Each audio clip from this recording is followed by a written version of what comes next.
Well, I was raised Catholic, but that was my distant childhood. I think up until I was about 11 years old, I was Catholic, but I didn't have the full dose of it like my dad did, because he was actually an altar boy in the Catholic Church. So he was raised pretty strict Catholic, and I think ours was a little bit more lax than that in terms of, I mean, I still went to CCD classes, catechism, which is, so I had that upbringing. I was exposed to the stories about Jesus, but at that point in my life, it was really just stories about somebody, not a direct experience with, with Christ, so to speak. So, I mean, I can look back and I can see the ascending stair steps of progressive revelation that I, experienced in my life. From the time I was young, and was going to, Catholic school or catechism classes, being exposed to the stories of Jesus, I knew there was more to it. It's kind of like I felt like I had an inner knowing, even at that point in my life, that the rabbit hole went deeper, and that there was more to the story than met the eye.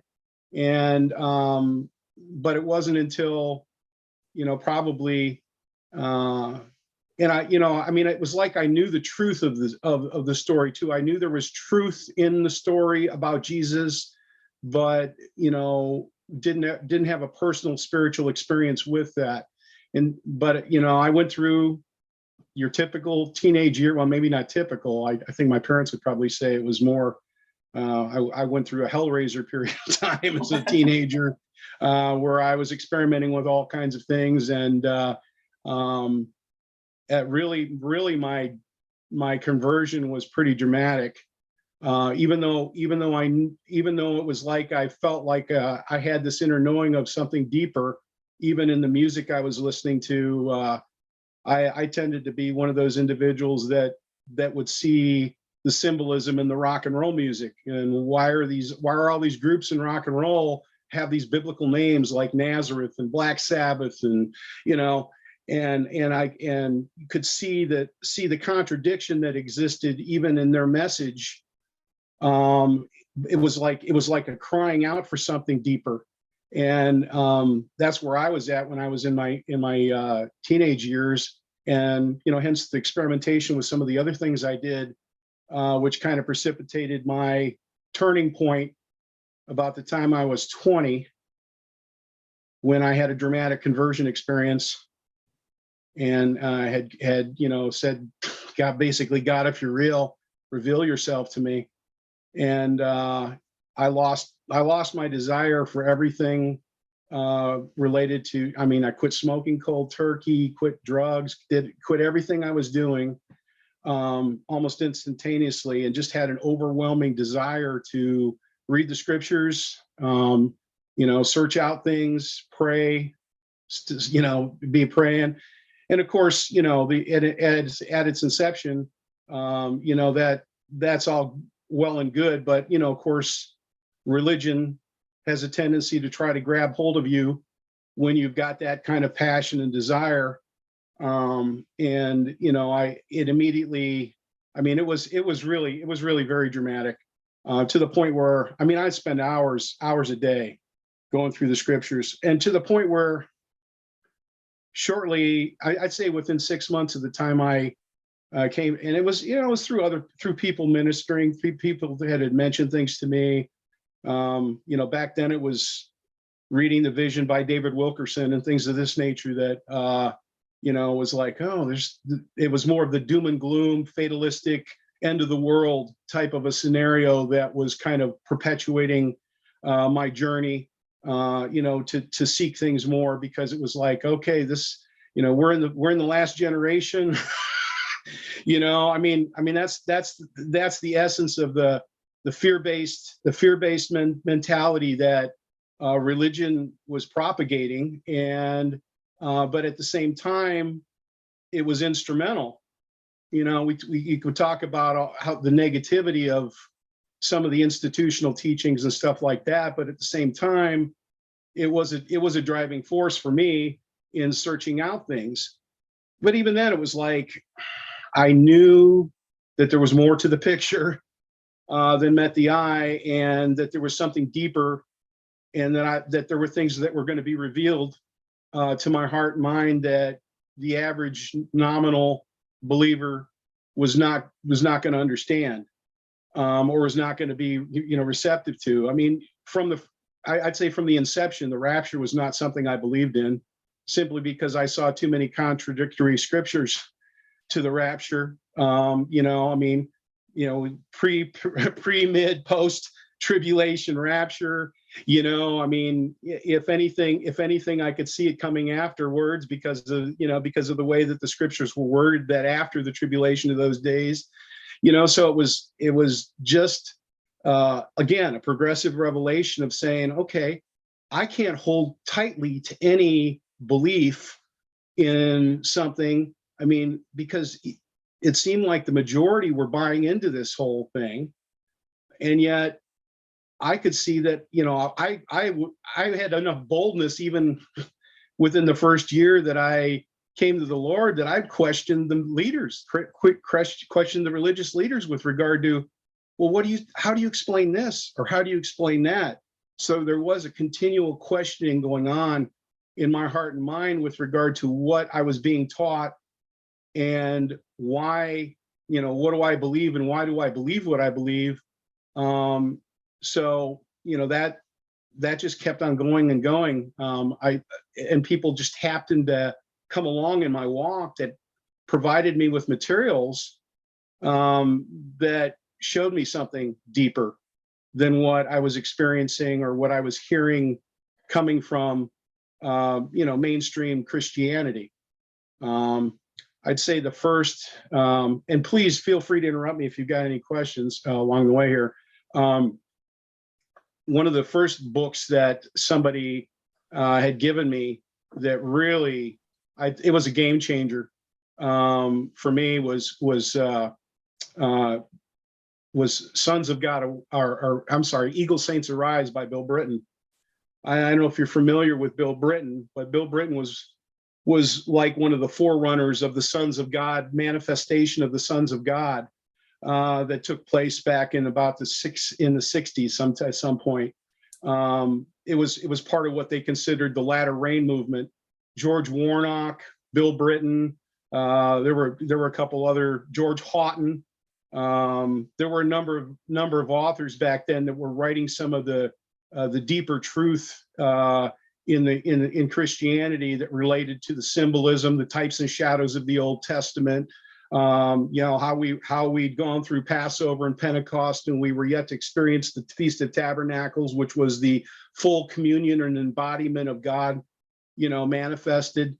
So that was part of that progression of saying, whoa. I was like, lights came on. I knew that this was not something that they were teaching, at your church on the corner. But really it was the very groundwork of experiencing divinity is really what it was. It was the groundwork of understanding that Jesus was, and in fact, Bill Britton wrote another book called Jesus, the Pattern Son. That was right in that same Sons of God Awake, Jesus, the Pattern Son. Those were some early things that I was exposed to that were earth-shaking for me in terms of the realization that there was something more. It was that, when Jesus said, when Paul said, I press toward the mark for the prize of the high calling of God in Christ, that to me was a revelation of the manifestation of the sons of God, that God being manifested in us, through us, and as us, as Christ, not Jesus the man, one man, but as the body being manifested.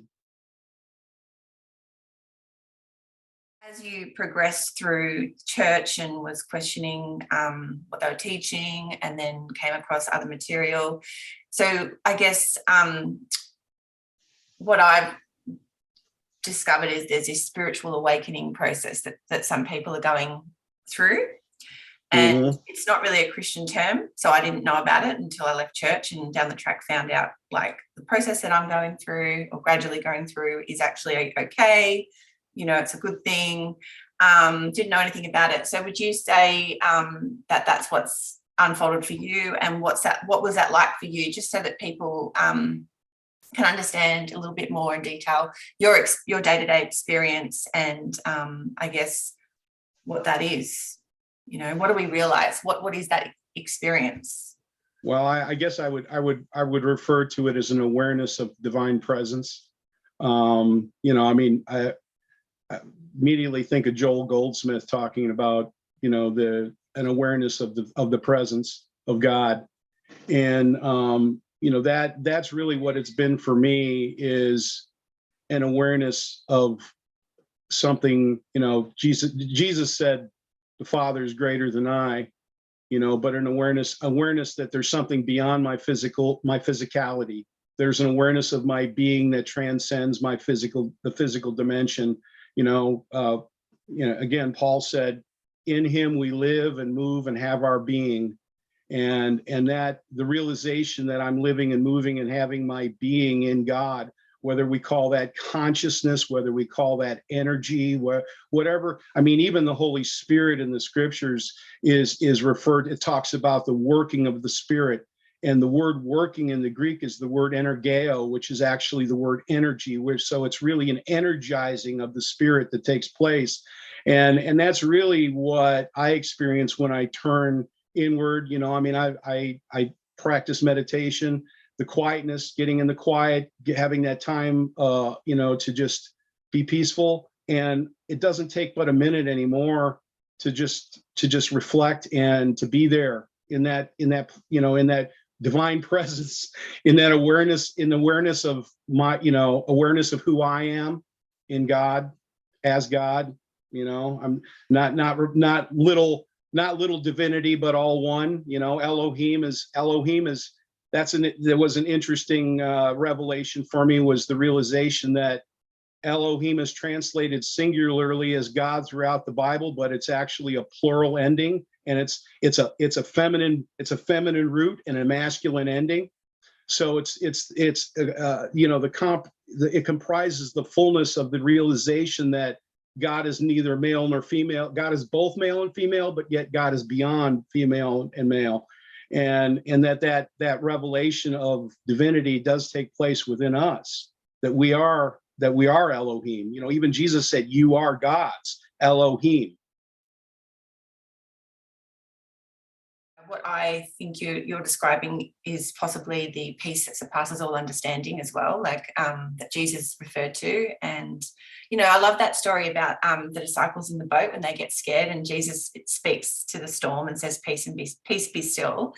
And he's sleeping quietly in the boat, unshaken, and the disciples are running around crazy, scared of this storm. And I love that because it's a really clear pointer, I guess, if you see it as a metaphoric story that's pointing us within, that we've all got this unshakable peace within us that we can access. So would you say that's what you've discovered, and live as that and are able to access that? Absolutely. Absolutely. You know, peace that passes understanding. I mean, with some of the things that have transpired even over the last 2 years in my personal experience, you know, without that awareness, that peace that passes understanding, and being able to experience that reality, you know, in the midst of going through, you know, that's really what it's all about, is experiencing that reality in the midst of things that, you know, may appear to run contrary to it. You know, it's been a real trying time, if I were to look at it just in the physical sense, but at the same time, without that, you know, it's kind of like without the darkness, the light can't be revealed. You know, and one person that I've been reading a lot of material by recently has been Jordan Peterson. I don't know if you're familiar with Jordan Peterson, but he keeps talking about the fact that that without the potential to be evil, a good man, you know, it's like Superman, a Superman that doesn't have a kryptonite. You don't, if there's nothing, you know, it's the Deus ex machina. There's, you know, the God in the machine. There's not, if you can't, if there's nothing you have to face that you can go against or that you can be overcome, then your strength isn't worth anything. You know, and you know, that I mean, to me, that it lends meaning and purpose to our physical existence when, you know, it may seem like all around us is suffering and pain, but yet to have a realization that goes beyond the physical realm, to recognize that the consciousness of our being transcends physical death. I mean, that's, in my heart of hearts, I know that to be true. You know, that's a revelation. That's, you know, flesh and blood cannot reveal that to you. You know, that's the reality, that mortality, you know, that when we shed mortality, you know, we still exist, you know, as consciousness. But I mean, that to me, there's a peace in knowing that regardless of what we go through, that our identity is not limited to physicality, but yet that limitation is essential to revealing it. Would you say that it's like a spiritual, like a death and then a spiritual rebirth? It's like we are reborn when we realize our divine nature and awaken to that and live as that. Is it like was it like a death for you, where something died and then you were reborn? I absolutely had that experience, and I actually had a revelation to go along with that when I first. I'd say it's been a progression. You know, it's like the cycles of nature. You know, you have that period of death, you know, and I think that we perpetually are, you know, Paul even said that. He said you know, that I die daily, you know, that there is a perpetual death, but there's a perpetual resurrection at the same time. A shedding of the old, you know, a shedding of the old ideology, a shedding of the egoic habitual patterns that we have, that we're constantly in a state of shedding those egoic patterns, and I, you know, realizing more fully who we are. But I did actually, when I first, and this was one of those miraculous experiences I had when early in my walk, was and this was within 6 months after I had my dramatic conversion experience. I found a book in the room I was staying called The Cross of Peace. I was actually still living with my dad at that point in time, and out of the book fell a death certificate. And I was like, well, that wasn't as strange as when I looked at the day that the person died, and it wound up being my great grandfather's death certificate. But the day that he died was the exact day I found it. Wow. And of course, that just sent ripples of chills down my scalp when I realized it was the exact day that I found it. And then I looked at the name of the hospital that the autopsy was performed in. It was St. Joseph. And, you know, that hit me too. But then I looked at the doctor that performed the autopsy, and his name was Emmanuel. And, you know, and it was a revelation for me that I'd actually found my own death certificate, that I had died and been raised into new life. And that's the way it hit me, you know. And I had a couple other really, you know, I feel like sometimes God holds your hand when you're young, and then he says, okay, now you gotta.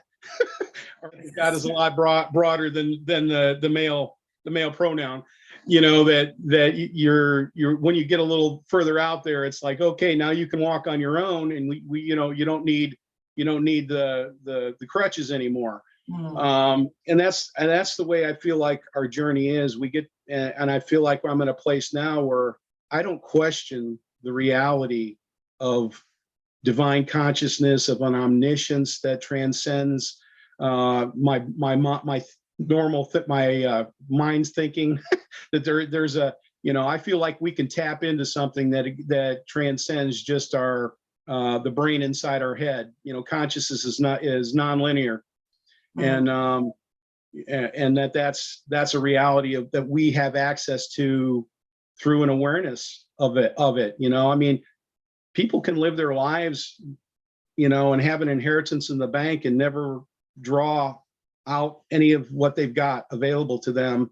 And to me, that's the message of Christianity, is that you've been given an inheritance, and you can live like a pauper if you want, or you can draw from your inheritance and recognize that you've been made joint heirs, that you've been partakers of the divine nature, that you can share in that reality. Well, that reminds me of the prodigal son story, how, we venture out into the world, we leave the father, inverted commas, from within.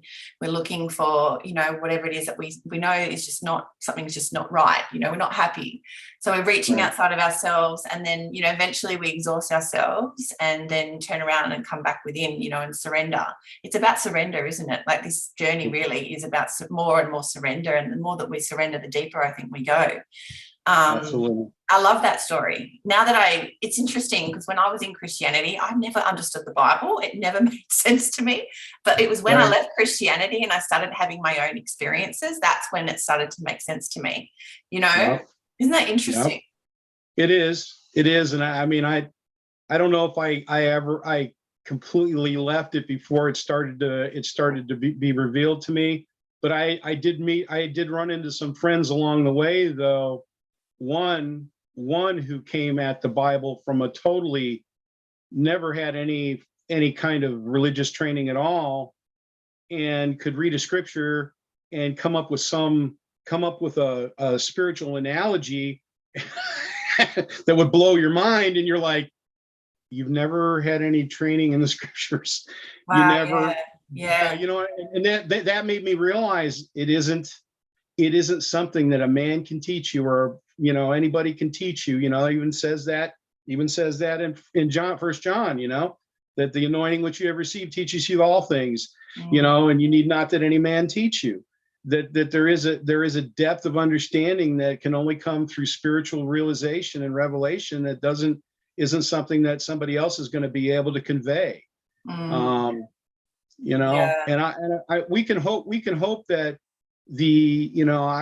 I believe in energetic transmission, that the reality of what we're experiencing, that we have the ability to be able to communicate it in a way that speaks to people, but it isn't necessarily the words we use as much as the energy that comes forth when we're speaking, that is what transmits that reality to other people. Yeah, language falls short, doesn't it?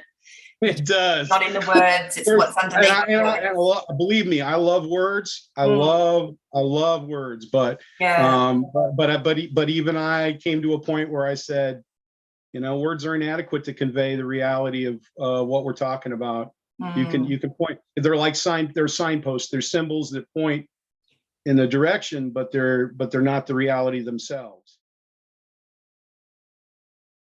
What I've realized already within my own journey is that you really have to know it yourself, like have the living experience of something before you can really have that deep understanding. Otherwise, it just doesn't make sense, and you're going into an interpretation around it. I'd love to hear what you have to say on experience. I actually did a blog about this recently, experience versus belief, and the importance of having your own experience as opposed to believing what someone else is teaching or saying.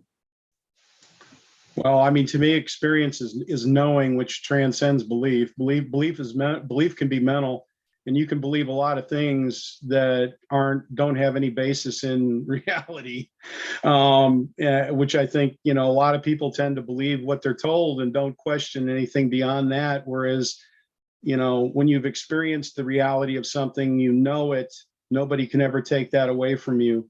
People can challenge your beliefs, and that's why people get so defensive when their beliefs are challenged, is because their beliefs aren't based on experiential reality. They're based on head knowledge. So, and when somebody identifies with what they believe so closely, that their identities build upon those thoughts, the way they think, instead of a reality that transcends thought, a knowing that goes beyond thought, then they become defensive, because you're not just challenging their beliefs anymore, you're challenging their identity. And that's why people resist it so strongly when things that go against what they believe to be true. But as far as the experience goes, if to me that's, if you don't have the experience then of the reality, then your beliefs don't mean anything. I mean, you mentioned Buddhism. I mean, truth is truth no matter who says it. It doesn't matter, I mean, my first exposure to something which I would say was other than Christianity was the Kabbalah of Judaism, and that really opened doors for me.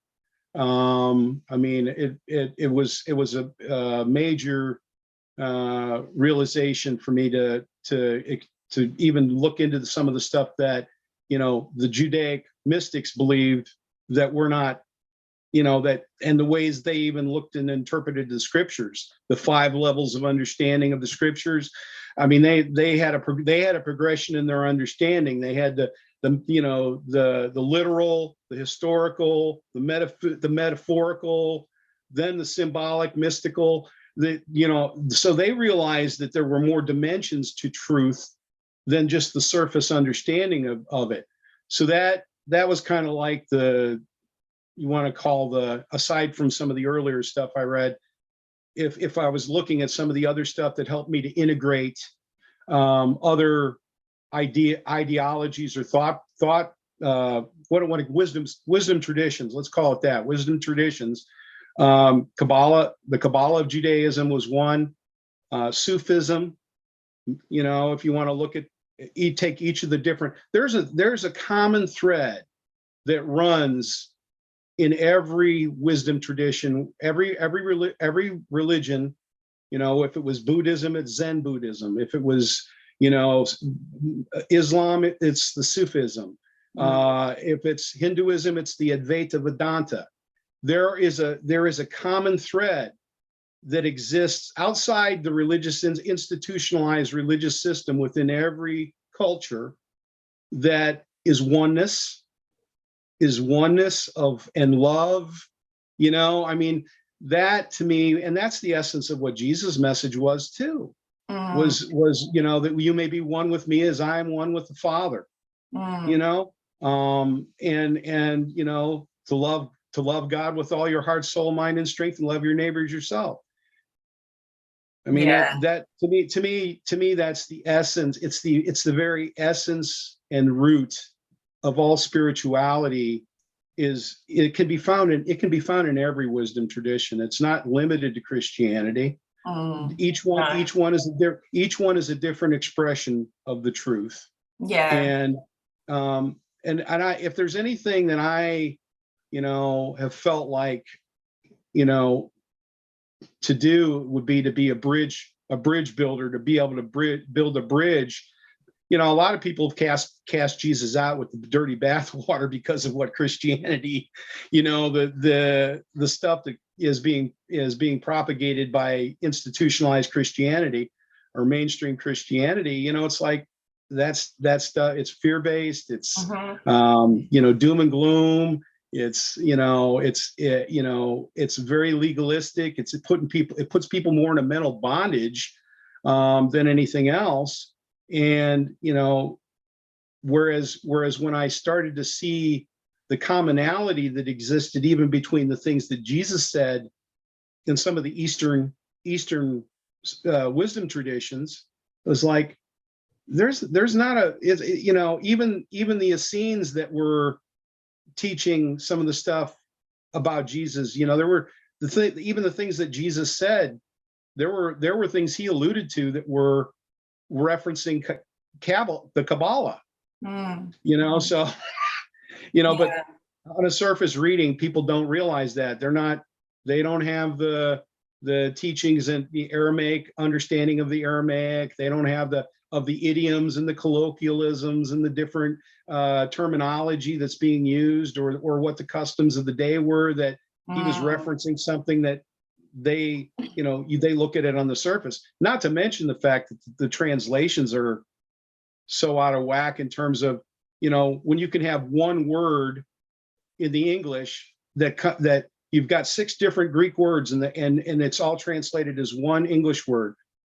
How is anybody going to make any sense of that? That was one of the big changes for me too, in understand, in coming at it from more of a biblical standpoint in my transition from where a large part of Christianity is and where my understanding is today. It was a realization that they're basing their teachings on stuff that isn't even, that's not even taken into consideration. Yeah. Yeah. Some of the language differences. Yeah, language is tricky. That's why words are inadequate after a point, because languages are so tricky. Misinterpreted, really. Like, it's just, yeah. But I love what you said, how it's an energetic transmission. It's the energy behind what you're saying really is what is transformative and speaks truth. It's listening to that deeper, and it actually reminds me of that scripture. Unless you have the eyes to see and the ears to hear, that sort of comes up when I'm talking about that, like to be able to really deeply hear and be below the words, and it's experiential again. And then I think the intellectual understanding comes, doesn't it? That's why when I talk about being a bridge builder too, I've had experiences where I was in a Bible study, is a good example, and along comes this guy, sweet, innocent, pure. I could just tell this guy is just a genuine soul, and was an adherent of the Course in Miracles, had been sitting in some Course in Miracles stuff. Well, a number of the other people at this Bible study were just like scrutinizing this guy. Like, he's, like he was a tool of the devil or something. He was using terminology that was, foreign to them. And I said, well, no, that's not, this is, I was relating scriptures to try to get them to realize he wasn't saying anything different than what Jesus said. The things and that's to me is that people tend to focus on the things that are different instead of focusing on the things that are the same. They like to isolate the things that they disagree with, instead of, we need to be the ones to say, no, you don't need to focus on the things that are different. You need to focus on the things that are the same, because it is an integral mindset of understanding that just because somebody's, God's a lot bigger, regardless of how you want it, you can define God. God can't be defined, but God's a lot bigger than a religion or your belief system, and that to me is what we need to convey. Because even Paul said, if you speak with tongues of men and angels and have wisdom and of all mysteries and all knowledge, and have not love, you're nothing. It's nothing. It's meaningless. And I think that a lot of times we approach spirituality from the perspective of what we know in our head, instead of listening to where people's hearts are coming from. And I heard this guy's heart at this Bible study. I heard his heart, and I knew he was not, he wasn't coming in to challenge anything. He wasn't coming in to try to be, my beliefs are right and your beliefs are wrong. He was just sharing. He was sharing from his heart. And if I could do anything to help be an interpreter, and that's kind of what I sometimes I feel like, okay, you could talk about teachings in Buddhism, you could talk about teachings in the Advaita Vedanta, whatever it is, you could talk about it, and say, okay, we can relate that to something, a spiritual principle that's present even in Christianity. It's we're not worlds apart. And it really is. I mean, I even look at the story of Buddha coming out of Hinduism, challenging the religious leaders, and the Rig Veda, the teaching, the sacrifices in the Rig Veda, as being very similar to Jesus coming out of Judaism, or Christianity coming out of Judaism, I should say. Both religions came out of other religions due to one teacher that everybody wanted to look up to and emulate. And it's like, okay, there's more common here than there is different. Anyway. I like that. Yeah, because it's just, I think the division that the world sees through and separates each person out because they're different, or I think they're different. Yeah, it's just so scary for people, isn't it? It's it is.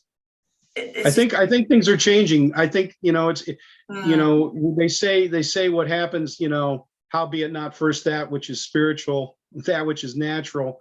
There's a progression, that's been taking place even with regard to the different movements that are taking place to help people to become more inclusive in their understanding, to be more open-minded, to realize that just because somebody's different doesn't make them wrong, doesn't make them bad. Little by little, I think that those things are starting to take place to the point where, we can look at what's going on in the world. We could focus on the negativity, or we can focus on the things that are common and that are, where there's life. I think we can isolate ourselves, and be programmed by a lot of the misinformation that we're getting from different places, or we can listen to that still small voice inside and recognize, hey, things are not as desperate as they may appear on the external. That's that piece we were talking about earlier that passes all understanding. I don't know how anybody survives without that awareness. I really don't. Yeah, I really don't. Yeah, and it's just got a real content feeling to it, where it's complete and whole and doesn't need anything else to fill it up, right. And I think you just can keep deepening into that more and more and open up to that more and more. But what do you think gets in the way of that? Like, just I suppose for people listening about this, well, okay, how do I get there? What do I do? What would you say? Well, I really, it does have everything to do with finding a place to be quiet. I mean, where not all the distractions are there. Of course, I mean, I can relate this to an experience I had in meditation, where I was meditating, and I was being just constantly, as all of us have experienced, the noise, the distraction, trying to find a place that's quiet. Sometimes it's difficult, and you feel like, oh man, am I ever gonna be able to settle down? This, once you've had the breakthrough, like I said, to me anymore, it's like, but this to me was the pivotal moment for me in my meditation experience, because it was like I'm meditating, and in my mind's eye, I'm thinking of all the stuff going on around me. I see the word noise in my mind's eye, and at that very moment, the letters of the word noise moved around till it said "is one." And it was at that moment I realized there wasn't anything that could distract me. I just had to let all the thoughts of any distraction go, because it was one. It is one. It was like I had that overwhelming sense of peace, that no matter what was going on the outside, it was all one. And and ever since then, like I said, that was a pivotal moment for me, because distractions doesn't matter what's going on the outside anymore, because it isn't, it's who you are. It's that awareness of that reality that never changes. It's an unchanging reality. And when we realize that, all we have to do is shift our focus, and it doesn't require, it's effortless. It's effortless. I mean, that's, at least for me anymore, that's what it is. It's, if we're trying to get there, we're acknowledging the fact that we're not there.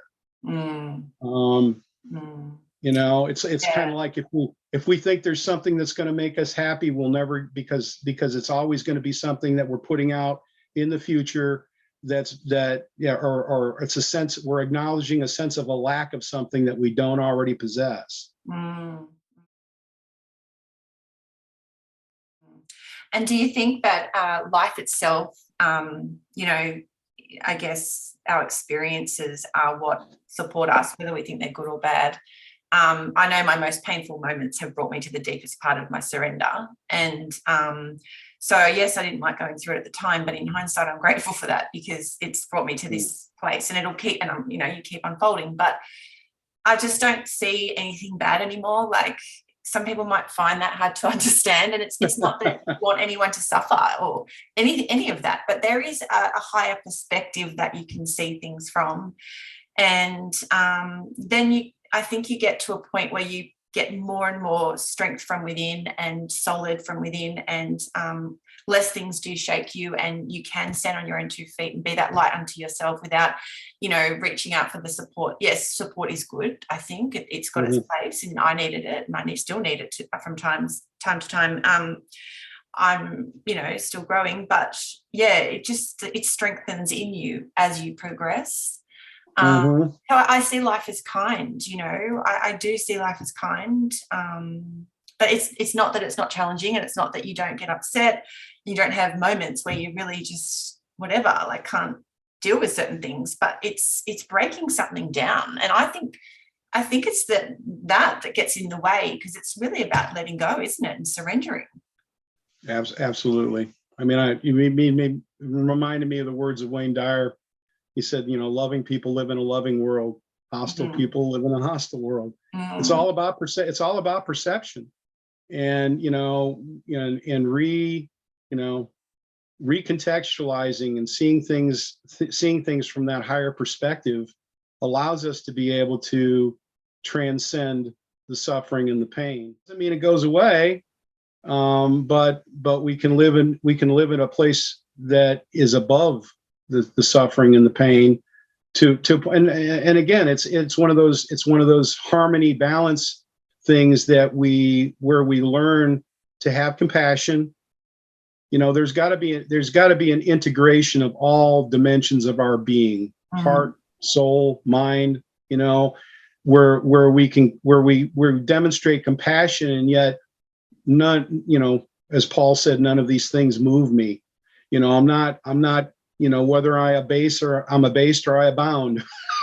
You know, whether I'm going through, you know, the fires of hell, or whether things are sunny on the outside.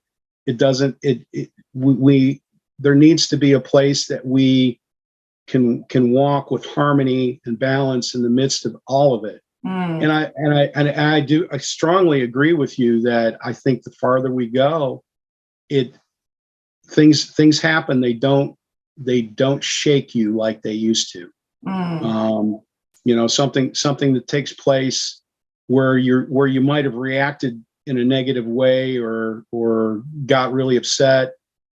You take a different perspective. You go, okay, what's the reason for this? What am I supposed to learn from this experience? How is this? I know that this is going to be beneficial to me in some way. Help me, you know, maybe that's just the optimist in me, but I tend to see things in that way as well. It's looking for the lining inside of the cloud. You know, what the silver lining? There's something here, and I think ultimately it is that awareness of divinity that allows us to be able to see that, because if it were possible for the train to go off the tracks completely, if it really were, you know what I mean? There has to be an inner awareness of something that is keeping the train on the tracks. Yeah. You know, you know what I'm saying? For lack of better words, that it is all good when it comes right down to it, because there is only one. God's not in a battle against the devil that is going to possibly win in the end. Yeah. That's a ridiculous fairy tale. Yeah. And I think that belief in two powers, again, my buddy Joel Goldsmith, that there's not two powers, there's one power. And we can experience that one power no matter what is going on around us, in our circumstances, in our situation. We can rely and depend upon that one power to reveal to us what, a purpose and a meaning that, transcends those things. I think it's when we identify with our mind, and that's got its purpose to see things in I suppose a divided way, black, white, good, evil. I like this, I don't like that. But it's a tool, and Jesus talks about that, doesn't he? Where, it's our servant. The mind is there as a servant. It's not the true us. It's not the master from within.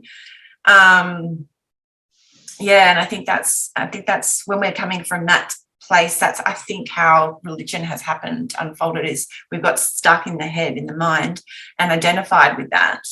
Would you say that's your perspective? Christianity, especially, I think duality is the basis of much of Christianity. Belief in duality. Yeah. Good and evil, the tree of the, righteousness and sin. But I mean, and this is where something like a teaching about the Tao Te Ching or the yin yang and the harmony of opposites is so important, because if we realize that it isn't about good and evil as much as being able to see the balance that exists in darkness and light and all the things in nature. You couldn't have one without the other. There's a balance, there's a harmony that exists. And being able to find that harmony against those two distinctions, whereas people tend to be in religious mind, I should say that religious minded people tend to focus on it's make it black or white. It's either good or it's bad. Yeah, there isn't any gray. There's no but then you have the age old question of, well, if that's true, then if God's all powerful and created the world, why did he create it with this suffering? Why, how could there be evil? You begin to ask those questions, and that's where people's beliefs are challenged, because they're like, no, God's all good. Well, how do you know that? Yeah, exactly. Yeah. Exactly. Yeah. I just wanted to come back to what you were saying before about, finding the harmony and the balance between, that peace that doesn't shake us, where we transcend, those things that go on in the world, and what could shake us. But, and then the compassion. So I think, do you find that you now feel more, it's funny because, yes, you don't get shaken, but you feel more intimate with life and you care more deeply, but it's like this love that isn't attached. It's like living in the world but not being of it. Would you say? It's so paradoxical. It really hard is. to explain, isn't it? Oh, it's hard. It's almost impossible to explain, because it's a paradox. I feel Jesus more. cried, didn't he? Jesus would cry with people, and that's where he's coming from. That Absolutely. place, that true loving compassion. But he wasn't shaken from within. He was just both at the same time. It's beautiful. Absolutely. Life opens up. The true intimacy of life opens up, doesn't it? It does. It does. I mean, I think our intuitive faculties expand, our sensitivity expands, to what people are going through. but not to the point of being, like you said, there's a detachment there at the same time, but there's still there's still an awareness, and that awareness allows us to be able to have compassion, and yet not be sucked down by the energy of something that may be a negative situation. The fear's not there like it used to be. Right. You might have got upset by something before, but it was different. You were fearful. That's not the true compassion or love that we're, trying to explain here. It's liberated. It is. It's liberated. Yep. Absolutely. Absolutely. You can fully love and be open without having to protect yourself as well. And that comes, to a large degree, comes from a sense of identity too, and knowing your own divinity, knowing and realizing that, it isn't about something outside of you, that it's something you carry everywhere. You carry it. It's not something outside of you. It's not something separate from you. It's a reality that and that does allow you to be, allows you to be present. And intimate and yet still be detached from the circumstances to the point where you can be able to see it more clearly. Yeah. And that's what we need. We need to be fully seen and fully heard, and that's how we heal. And that's what we actually look for as a little child and growing into our teenage years. We need to be seen and we need to be heard. We don't need to be projected on and, fixed. We just need to be fully seen from that unconditional space.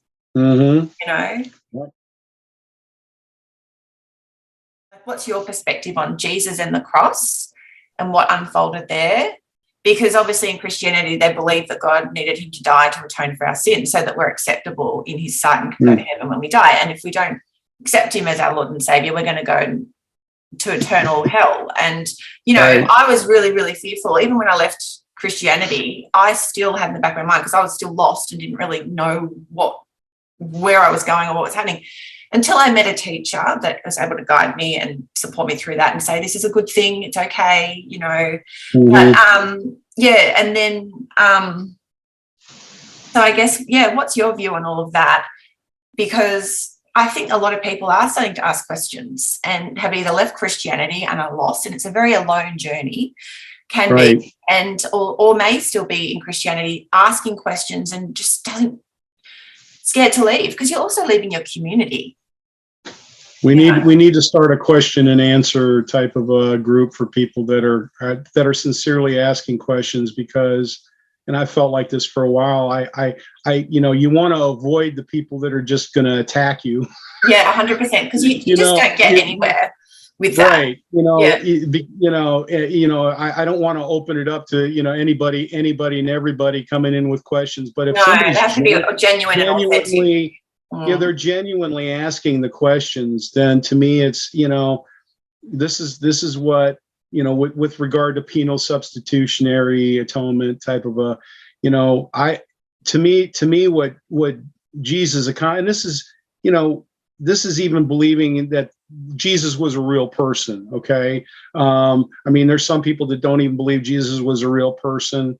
I tend to believe Jesus was a real person because we've got some history there. Yeah, I do too. I believe there's been a lot of hyperbole and exaggeration, and stories of legends and things and myths have grown around Jesus.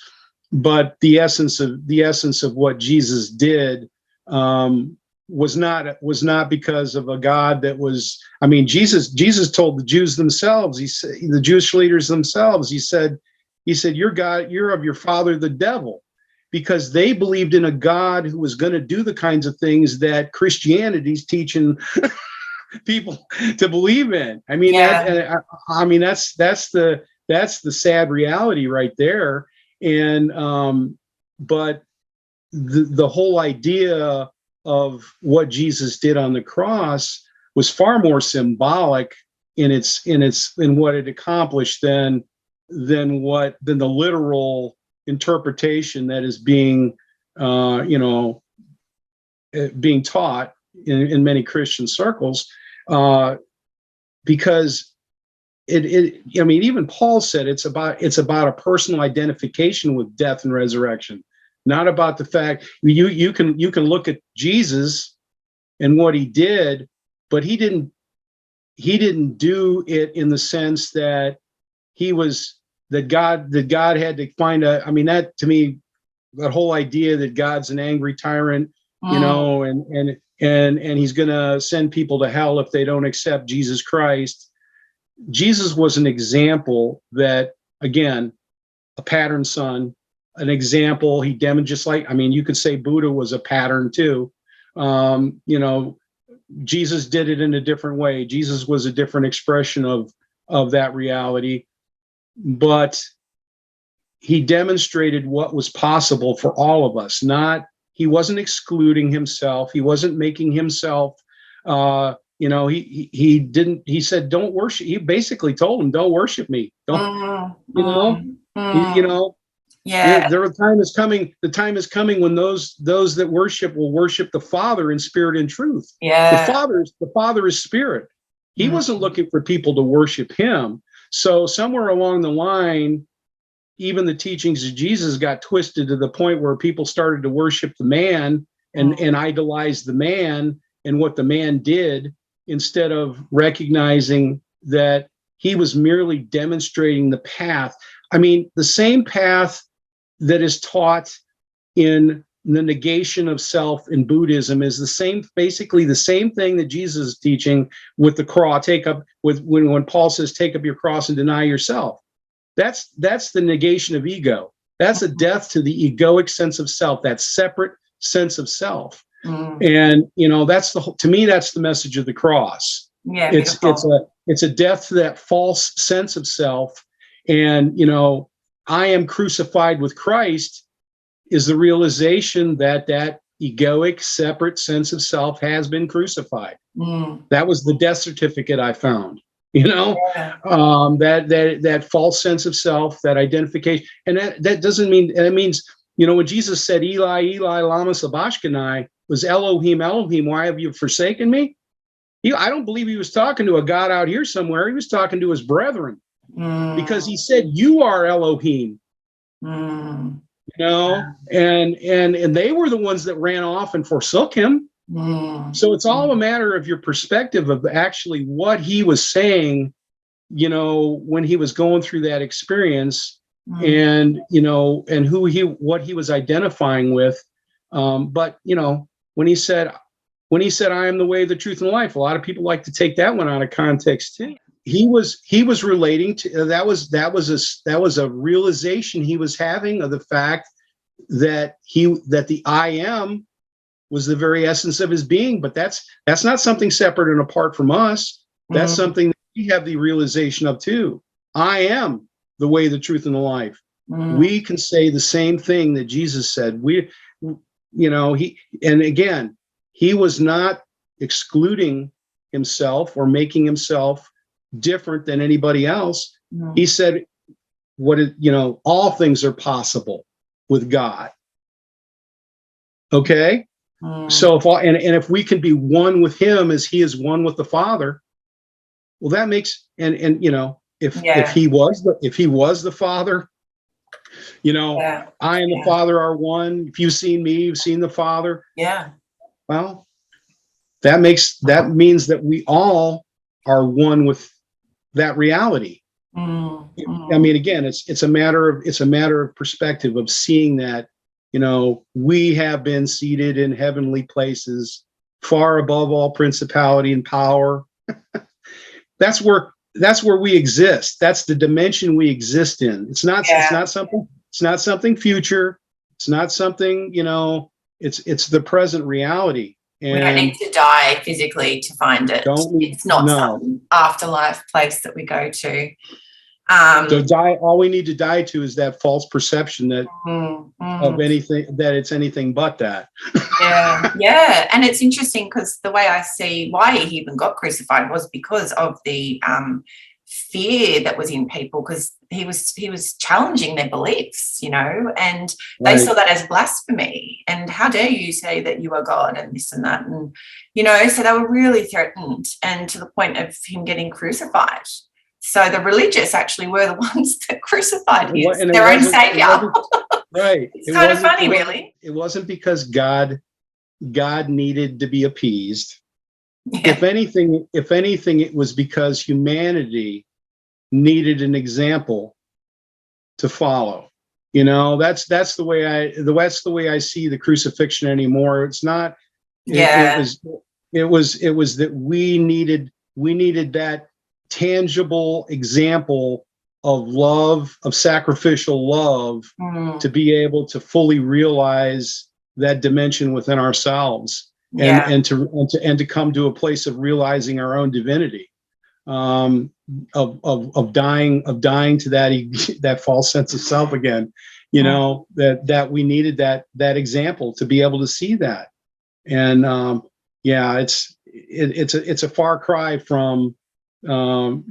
Because otherwise, and that's really when I first recognized the fact that this whole doctrine of eternal torment was a sham too. That whole idea didn't even exist. It exists in the Persian culture prior to Christianity, and then wasn't even part of the early church teachings up until about 300 AD. And when Tertullian started to teach eternal torment, it didn't even exist. And that whole idea that God was going to burn, and a lot of it's based on mistranslations in the scriptures too of the word everlasting. Wow. Wow, it is so interesting. Yeah, it's again, it's one of those things you can't. Once I started to realize that there were scriptures that the scriptures themselves had been twisted out of context and mistranslated, and it's real easy when you've been brainwashed to believe something, but Jesus said, even Jesus said, false teachers will come. Yeah. Paul warned false teachers. It didn't take but a generation for that, and then it's been taught as truth for the last 2,000 years. I know.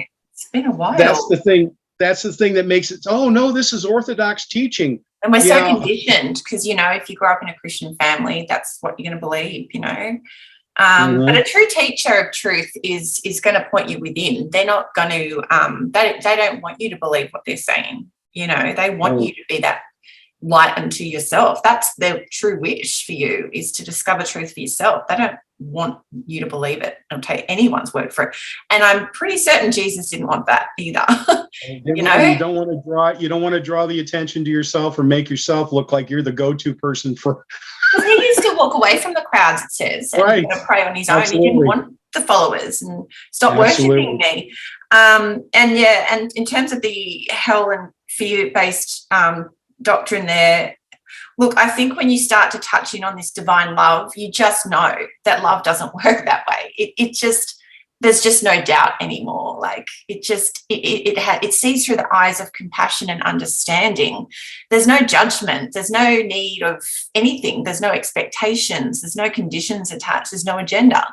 It's just free to love and accept all as they are. That was another revelation that came to me was with regard to fire. The word fire in the Greek is the word pur, P-U-R, from which we derive our words purity, purification. It has everything to do with purity. And, it says our God is a consuming fire, but it also says our God is love. And the realization came to me that God's love is a consuming fire. Not a sense of torture and torment. Because the only things that burn up are the wood, hay, and the stubble. Everything that is of that false egoic sense of self.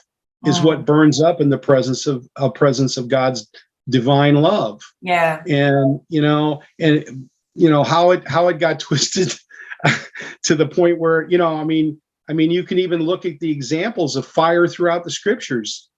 Hey, Shadrach, Meshach, and Abednego were in the fiery furnace. What burned? Their bonds. They didn't burn, just the bondage, just their bonds burned. Yeah. And it talks about the fiery trial will try you, and that the fire will try you, and as gold is tried. Well, what's gold but a symbol of the nature of God? The fire tries you till you become to the divinity within you becomes revealed. It's like a refining. It's a refining fire. Yes, and that fire was never set. Fire in the scriptures is never used to destroy completely, only to purify and bring to the surface the underlying reality that exists there. That pure gold.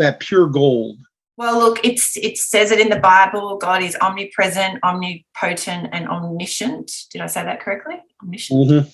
Omniscient. It says, he's all powerful and everywhere, and so it's kind of funny to think God could be anywhere else.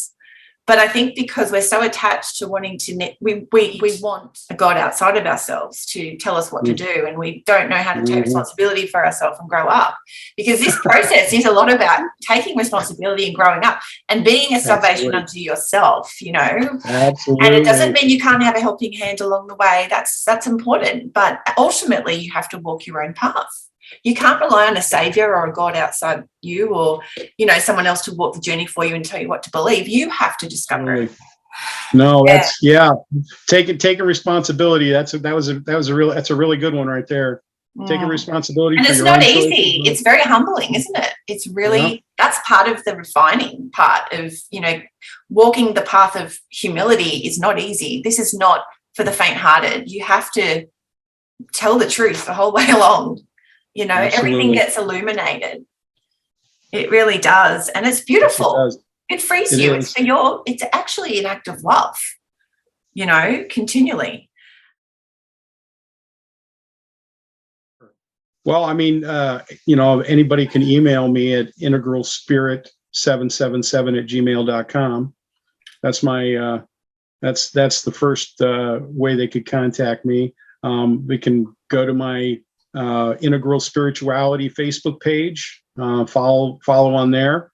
I'm actually working on a couple different, I've got a couple sites parked eventually, it's a matter of having the time to be able to do it. And I've also Christ Consciousness Collective is a group that is on Facebook that people can join. And when I say Christ consciousness, it definitely transcends Christianity as far as a religion goes. So there's people that post on there that post stuff that's any spiritual tradition can post on there. So it's not limited to Christianity. Again, truth is truth, no matter who says it, still true. Trying to think of some other. I'm on Facebook. There's your YouTube channel that you've got one video on. YouTube. In fact, that's an inception. I'll probably, if you send me a copy of this video, I'll post it on there as well. Yeah. To share. I would like to, my goal is to try to spend more time doing, talking about different things that would answer people's questions, that are seekers coming, that have been in a religious Christian circle, and have questions because they're like, they feel like there's something more than what they're getting there. Whether it's teachings on hell or eternal torment or the rapture or some of these other doctrines that are fear-based in there, that are keeping them in mental bondage. Try to come up, with some thoughts and so forth on that. But yeah, it's Infintegral, which is infinitely integral. I love that. So Infinitely Integral is my YouTube page, and it's new, so don't have a lot of followers right now. It'll come.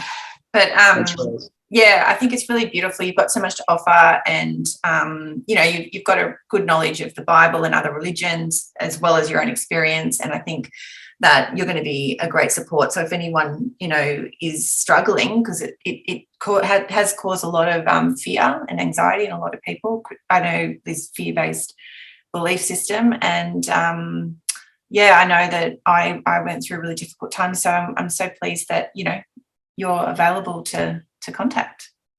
Thank you. So, And I really appreciate you providing a forum where people can be exposed to stuff too that's not limited to particular religion or whatever. Yeah, thank you. Yeah, no, I enjoy it.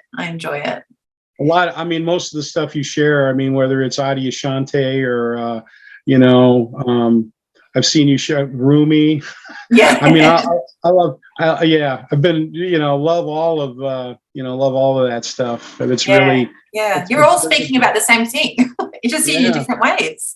It's beautiful, isn't it? When you can embrace it all and just see the richness and the different expressions and the way. You're not afraid. Yeah. You're not afraid that you're not looking for a snake under every rock, that you're going to be deceived at every turn, that you can sense that they're okay.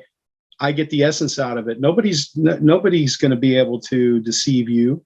No, it's a really nice place to be. It's available to everybody. That's the good news. Right. That's right. Well, thank you so much for your time and agreeing to be interviewed. I feel really I was very excited for this interview, and I feel really lucky. So thank you. And we might just end it there. Thank you, Kim. Appreciate it.